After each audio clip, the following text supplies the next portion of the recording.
Hello दोस्तों, कैसे हैं आप? और आप लोग अच्छे से होंगे।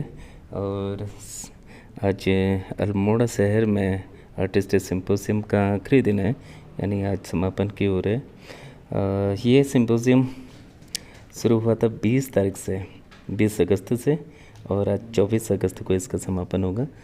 लगभग सभी चित्र बन चुके हैं। 14 चित्रकारों ने इसमें भागीदारी की थी। और मैं आपको ये जो काम है, ये अद्भुत काम दिखा रहा हूँ प्रोफेसर शेखर चंद्र जोशी जी का। और उनके साथ एक छोटी सी मुलाकात बातचीत के साथ करेंगे, और जिसे आप साक्षात्कार, इंटरव्यू, कुछ भी कह सकते हैं। तो पहले आप इस काम को देखें।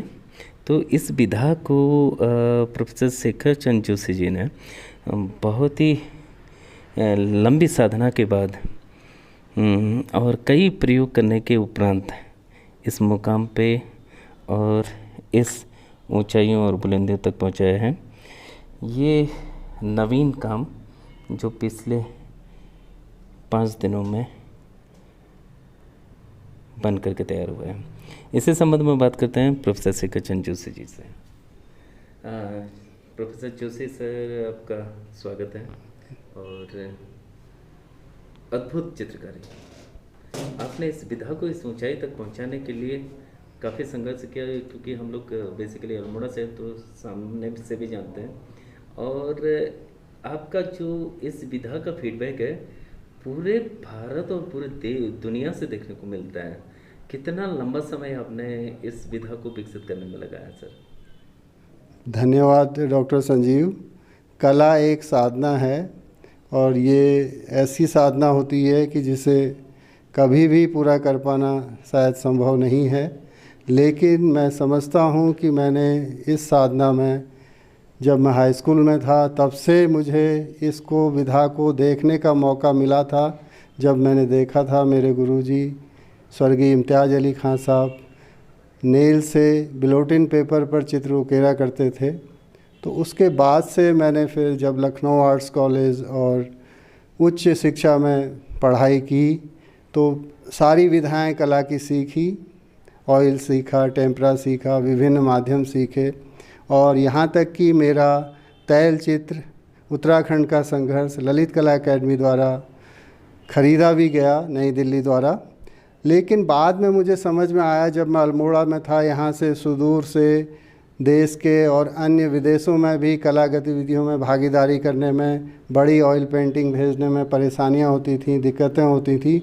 तो मुझे समझ में आया कि मैं क्यों न अपना उस नाखून के चित्र को ऐसी विधा में आगे बढ़ाऊं। उसी का परिणाम है कि आज आप मेरे इन चित्रों को देख रहे हैं और एक नई विधा के रूप में जान पा रहे हैं। धन्यवाद सर, ये एक जानकारी तो हमें प्राप्त हुई। और एक दूसरा पेंटिंग, जो 2 पेंटिंग आपने बनाई हैं, दूसरी पेंटिंग देखिए, इसका बैकग्राउंड देखिए और इसके कलर, जो इंग्रीव्ड वर्क है, जो नेल से काम है, और उसकी कलर स्कीम को देखिए, बहुत अद्भुत है सर। और आपने काफ़ी कुछ ऐसे आध्यात्मिक मोटिव्स का भी इस्तेमाल कर रखा है, और स्वतंत्रता आंदोलन में जिन लोगों ने संघर्ष किया उनको भी जोड़ रखा है, और अल्मोड़ा की संस्कृति को विशेष स्थान आपने दे रखा है। सर, बहुत मेहनत का काम है, और मुझे ऐसा लगता है कि आपने पेंटिंग के साथ एक क्राफ्टमैनशिप को भी एक पहचान देने का काम किया है। क्या कहते हैं, इसमें क्राफ्टमैनशिप भी जुड़ गई है? संजीव, आप ये सही पहचान रहे हैं। और ये कहा भी गया है कि कला में कौशल का भी बहुत योगदान होता है। आर्ट एंड क्राफ्ट, कला और कौशल दोनों ही एक सिक्के के पहलू हैं। इनके द्वारा ही आप अपनी कला को बहुत ऊंचाइयों तक पहुंचा सकते हैं। निस्संदेह इसमें दोनों ही का अंश दिखाई देता है। मैं बताना चाहता हूं कि मैंने जो ये 2 चित्र बनाए हैं, इन चित्रों में मैंने उत्तराखंड की प्रकृति को, और प्रकृति के साथ साथ हमें यहाँ पर चौड़ी पत्ती वाले वृक्षों को लगाने की ओर बढ़ना होगा।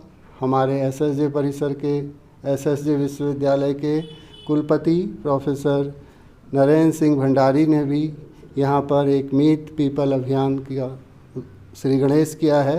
तो मेरे उस चित्र में वो दिखाई देते हैं। कोरोना का जो हम लोगों ने कहर देखा है वो दिखाई देता है।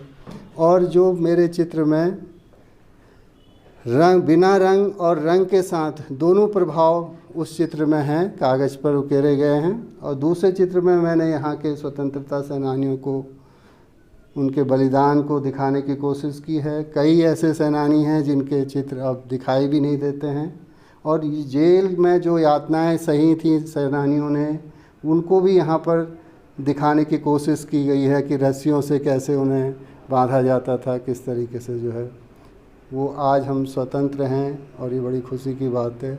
हम उन सबको अपना नमन भी करते हैं। और चित्र तो एक ऐसी विधा है कि जिसमें बोलने की ज़्यादा ज़रूरत नहीं होती है, उसे खुद दर्शक देखे। और मेरा सभी से यही कहना है कि देखने की प्रक्रिया बनानी चाहिए, देखने की आदत बनानी चाहिए, तभी आप उसको समझ सकते हैं। धन्यवाद सर।